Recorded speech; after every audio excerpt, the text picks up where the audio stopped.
ગુજરાતના હૃદયમાં આવેલું એક એવું સ્થળ જ્યાં દિવ્ય શક્તિ આજે પણ અનુભવાય છે. આ છે સારંગપુરનું કષ્ટભંજન હનુમાનજી મંદિર. 19મી સદીના અંતમાં ગોપાળાનંદ સ્વામીએ અહીં હનુમાનજીની પ્રાણ પ્રતિષ્ઠા કરી અને કહે છે, પ્રાણ સ્થાપન વખતે જ્યારે સ્વામીએ છડી વડે સ્પર્શ કર્યો ત્યારે મૂર્તિ હળવેથી હલી, માનવ હનુમાનજી સ્વયં પ્રગટ થયા હોય. તે દિવસથી જ આ સ્થળ કષ્ટભંજન દેવ તરીકે પ્રસિદ્ધ બન્યું.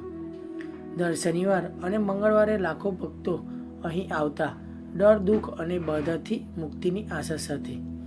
જો તમારા જીવનમાં પણ કષ્ટો છાયા હોય તો એકવાર આવજો સારંગપુર. હનુમાનજીની દિવ્ય કૃપાનો અનોખો ચમત્કાર તમારે જાતે અનુભવશો.